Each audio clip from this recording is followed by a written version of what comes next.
Erica with Launching Legacies. Welcome to our daily devotional.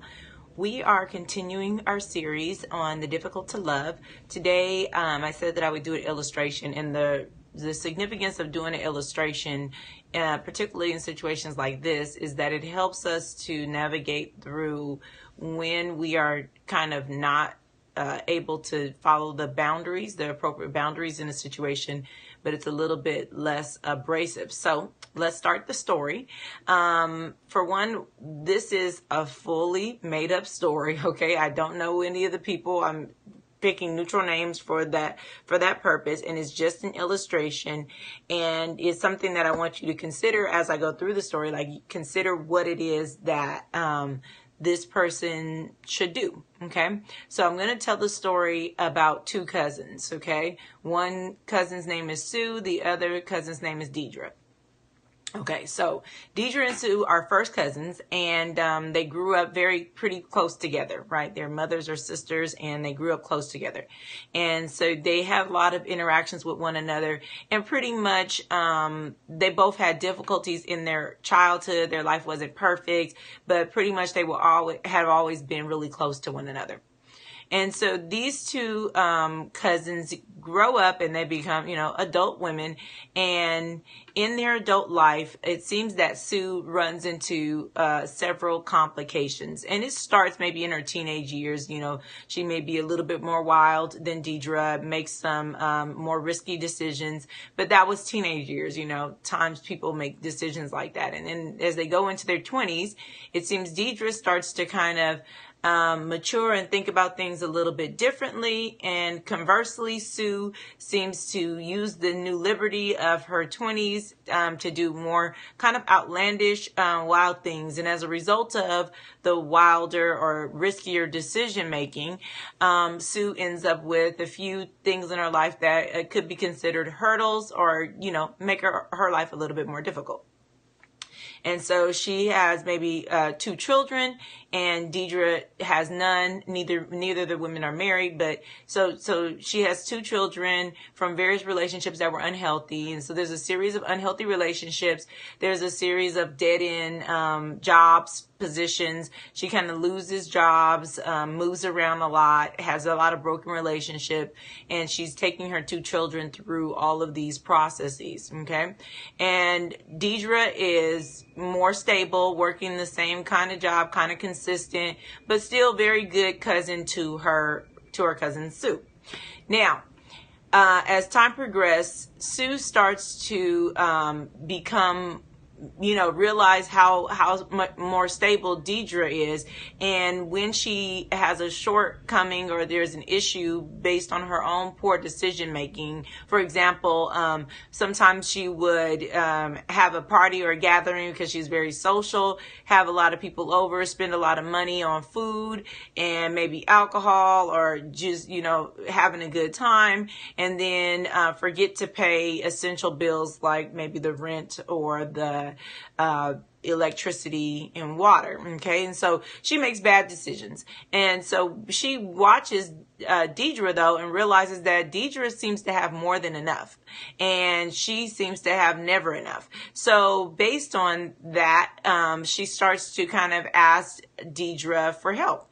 And so she'll say, they again have a close relationship, but Deidre finds herself, every time she's being really friendly and good to Sue, finds herself in some interesting predicaments because of Sue's willingness to ask Deidre for help.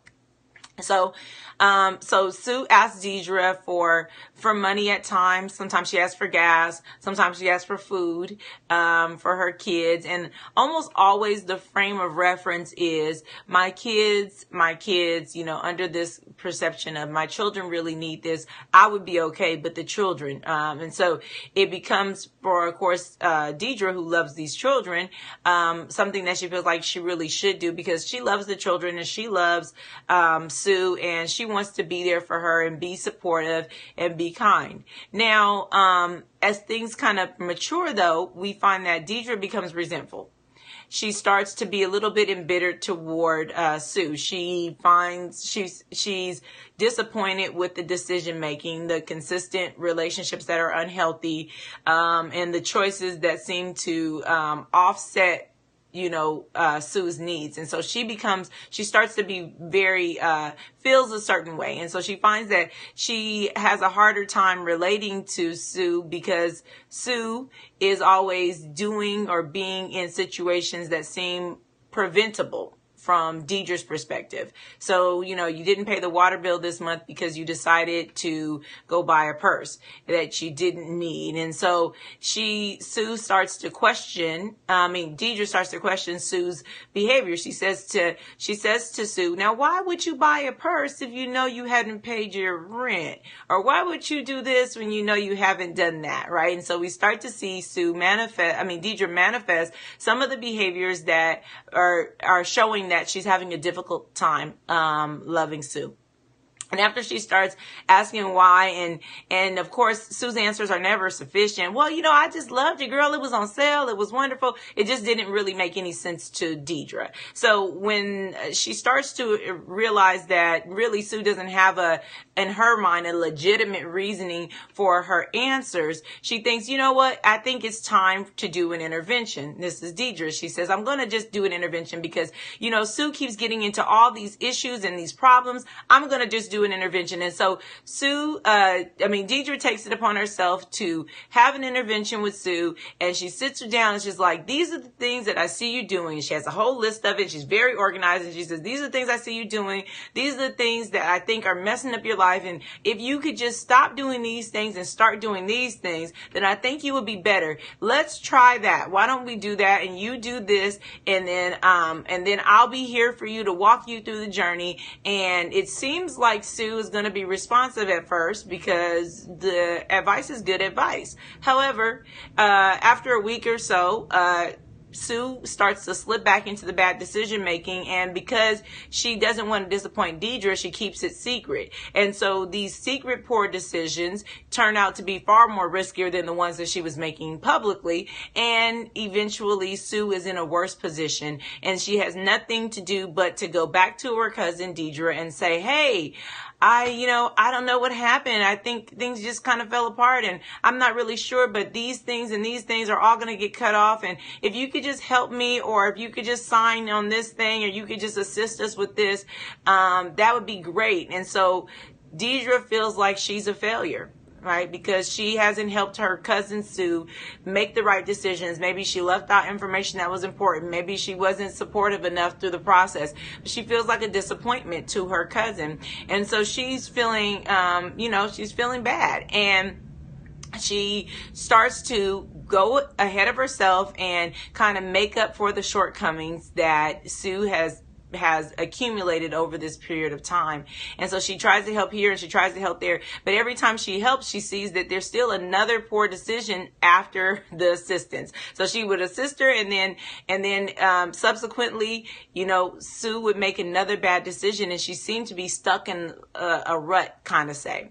And so she's kind of weaving in and out of these bad decision makings, and it's really starting to annoy Deidre, because she's really put herself in a position to lend, and Sue is not in the place to return any of the things that Deidre's given to her. So she really is becoming bitter, and she decides that, you know what, I thought that my cousin Sue loved me, but I don't think she loves me. And that's where she starts to find her place of, you know what, she just doesn't love me, because if she loved me, she wouldn't be taking advantage of me. She wouldn't be doing this, and she wouldn't be doing this. And so Deidre finds herself really resentful and angry towards Sue, because all of her efforts have seemed to go unfollowed. She hasn't followed any of her directions or instructions or received any of her support. She doesn't have a good reasoning or rationale for her inappropriate behavior. And all in all, it just seems like a bad situation,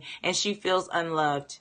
And so she makes a declaration, you know what, I thought I could be a friend to her. I thought I could be a cousin to her, be supportive of her. But I've decided now, no, I'm not going to be. I'm not going to be your friend. I'm not going to be your cousin. I'm not going to be around for her. I'm just not going to be here. And sadly, the relationship ends. Deidre goes on to do whatever it is that she's doing, and Sue goes on to live the life that she's been living as well. And so the relationship parts ways, and they don't ever come back to being close cousins again. Matter of fact, they avoid each other at family gatherings. It becomes a big issue. All right. So what is behind this illustration? Well, this is an illustration of a person who Sue would maybe be considered difficult to love by a person named Deidre, right? Sue finds it difficult to love Deidre. Now, that being said, there's a lot of decisions that were made by Deidre that needed to be reevaluated. Yes, but also there were decisions made by Sue that needed to be reevaluated.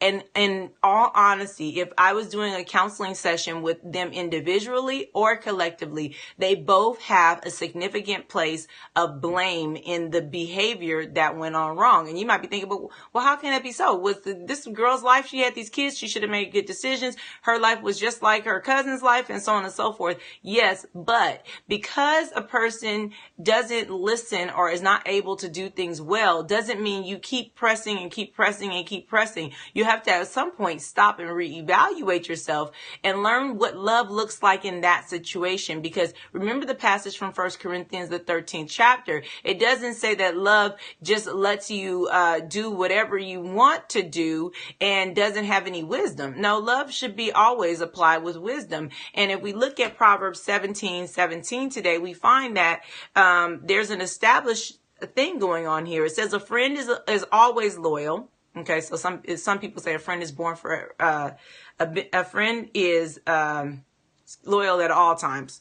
Love it at all times. It depends on what translation you remember. But a friend is always loyal. And a brother is born to help in the time of need. Okay. But then so we get that, we're like, okay, well, I should be there for her. She should have been there for her cousin. That's what she was supposed to do. So she did the right thing. She just got burned in it. Well, but then the next verse says it is poor judgment to guarantee another person's debt or put up security for a friend. And so that's co-signing, right? And so what happens is, yes, there's love. You're there to love them. You're there to support them, to help them in their time of need, be you a friend or be you a family member. But at the same time, there's poor judgment and putting yourself in a position in which you find it difficult to love. And so there was poor judgment on both sides, but it's easier to see someone else's mistakes and shortcomings, especially when they seem continual, to be the main issue in a relationship, which in this illustration that we just discussed, really both women, both cousins are engaging in what we would consider poor behavior. And they both need to rethink and reestablish what would be healthy and normal towards their loving relationship. That can be difficult because sometimes you're Sue and sometimes you're Deidre, right? And that's what we're going to talk about tomorrow, is that sometimes you're the one that's difficult to love, and you're going to have to reframe yourself, and you're going to have to reposition your behavior and stop expecting people to be rescuing you in bad situations. And sometimes you're the person that's rescuing, and you need to stop doing that. But in this illustration, we could fill in the relationship dynamic as any type of relationship, and we can fill in the behaviors as any type of behaviors. But at the end of the day, if you find yourself in a story such as this, you're going to need to think about what would be the right thing to do within the realm of love, because there are many possibilities that would all be loving that might get you out of a negative interaction like that. And so it's something to consider. I'm praying for you. I hope that you're praying for Launching Legacies, and we're looking forward to seeing you again tomorrow as we conclude this series about the difficult to love. All right, until tomorrow, be blessed.